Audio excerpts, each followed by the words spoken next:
नमस्कार, स्वागत है आपका हमारे चैनल में। आपको पता ही होगा जैसे कि 14 तारीख को उत्तराखंड विधानसभा 2022 के मतदान 14 फरवरी को संपन्न हुए और 10 मार्च को रिजल्ट आने वाला है। यानी कि 10 मार्च को मतगणना होने वाली है और यह पता चल जाएगा कि किसकी होती हार और कौन बनेगा यहाँ का मुख्यमंत्री। क्या भारतीय जनता पार्टी दोबारा से जीत के उत्तराखंड में अपनी सरकार बनाएगी या कांग्रेस भारतीय जनता पार्टी को हराकर ये बहुत बड़ा फेरबदल करेगी। ये तो खैर 10 मार्च को पता चलेगा, लेकिन आज बहुत सारी न्यूज एजेंसीज के एग्जिट पोल सामने आए हैं। आपको उसी बारे में बताते हैं। उत्तराखंड में टोटल विधानसभा सीटें हैं 70 और अगर किसी भी पार्टी को यहाँ पर अपनी सरकार बनानी है तो उसको चाहिए होंगे कम से कम 36 सीटें, जिससे कि वो विधानसभा में बहुमत से अपनी सरकार बना सके। सबसे पहले बात करते हैं न्यूज 24 की।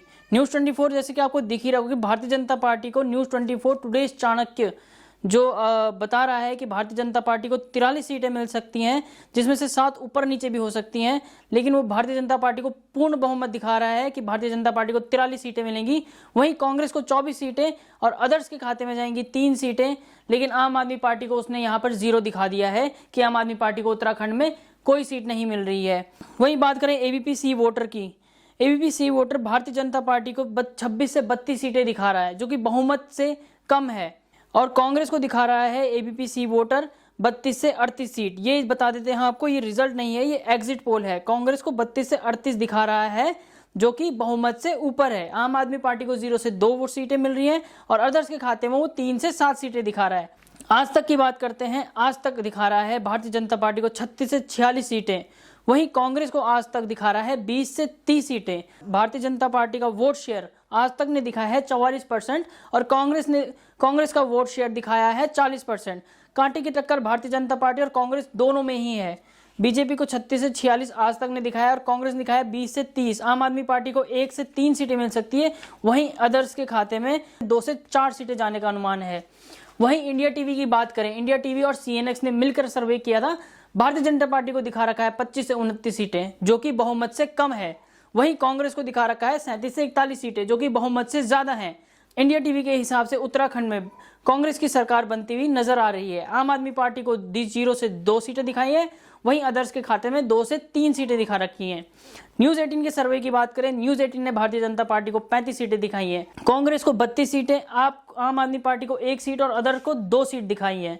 वहीं जी न्यूज की बात करें, जी न्यूज ने बीजेपी को 26 से 30 सीटें मिली हैं और कांग्रेस को 35 से 40 सीटें मिली है। मतलब जी न्यूज के हिसाब से राज्य में कांग्रेस की सरकार आ रही है। बसपा को 2 से 3 सीटें मिली हैं और अदर्स के खाते में 1 से 3 सीटें जा रही हैं। जो भी एग्जिट पोल के रिजल्ट आए हैं, अगर इन सब का एनालाइज करें, इन सब का एवरेज करें, तो उत्तराखंड में कांटे की टक्कर साफ साफ दिखाई दे रही है। जहां इंडिया टुडे आज तक के सर्वे ने भारतीय जनता पार्टी को विजय घोषित किया है, वहीं इंडिया टीवी और सीएनएक्स के रिजल्ट ने कांग्रेस को विजय घोषित किया है।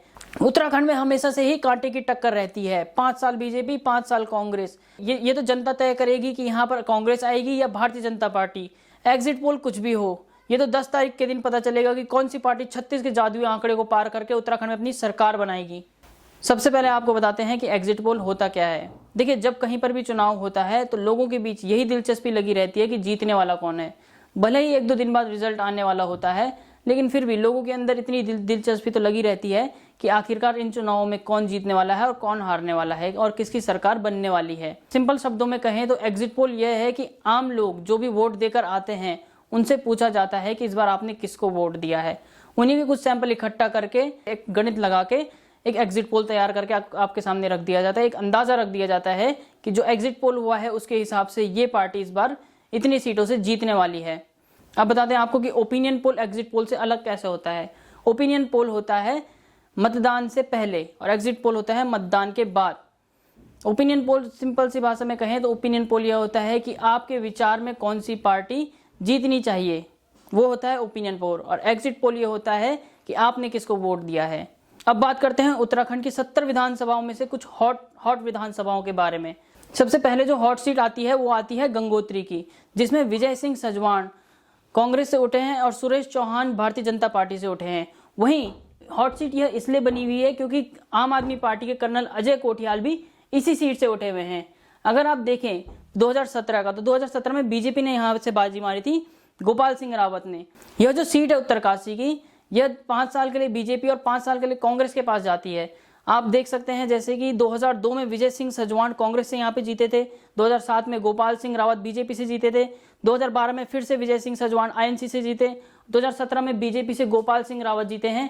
इस बार कर्नल कोठियाल आम आदमी पार्टी की तरफ से, जो आम आदमी पार्टी की तरफ से मुख्यमंत्री का चेहरा है, उत्तरकाशी सीट से ही लड़ रहे हैं, इसीलिए यह हॉट सीट बनी और देखने लायक होगा कि इस सीट से जीतेगा कौन। दूसरी हॉट सीट है हरिद्वार की।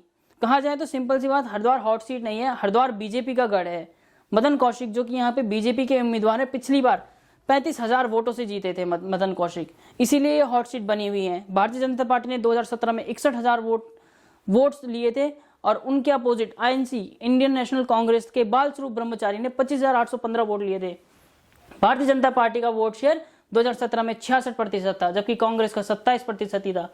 2017, 2012, 2007, 2002 कहीं पे भी बात कर ले, भारतीय जनता पार्टी कांग्रेस से 2 कदम आगे ही दिखती है इस सीट में। भारतीय जनता पार्टी का गढ़ भी मान सकते हैं आप इसको। तीसरी हॉट सीट की बात करते हैं तो यह है हरिद्वार रूरल। यहाँ पर कांग्रेस की तरफ से हरीश रावत की बेटी अनुपमा रावत यहाँ पे इलेक्शन लड़ रही हैं। पिछली बार की बात करें तो पिछली बार हरीश रावत जिन्होंने हरिद्वार रूरल से इलेक्शन लड़ा था, वो यहाँ पर भारतीय जनता पार्टी के कैंडिडेट से 12,000 वोटों से हार गए थे। अब यहाँ पर देख सकते हैं भारतीय जनता पार्टी का गढ़ है जो ये हरिद्वार रूरल है।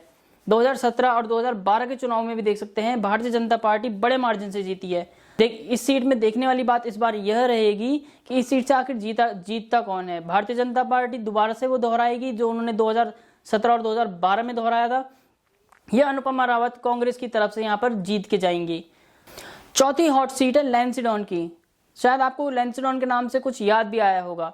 हरक सिंह रावत भारतीय जनता पार्टी छोड़कर कांग्रेस में इसीलिए गए थे, उनकी जो पुत्र वधू है अनुकृति गुसाई रावत, उनको भारतीय जनता पार्टी में सीट नहीं मिल रही थी, इसीलिए वो भारतीय जनता पार्टी छोड़कर कांग्रेस के साथ चले गए थे और उनकी पुत्र वधू अनुकृति गुसाई रावत को लैंसडॉन सीट से कांग्रेस ने खड़ा किया। और अनुकृति गुसाई रावत का सीधा टक्कर दिलीप सिंह रावत के साथ है जो कि भारतीय जनता पार्टी के हैं, जिन्होंने पिछली बार कांग्रेस के लेफ्टिनेंट जनरल तेजपाल सिंह रावत को 6,475 वोटों से हराया था।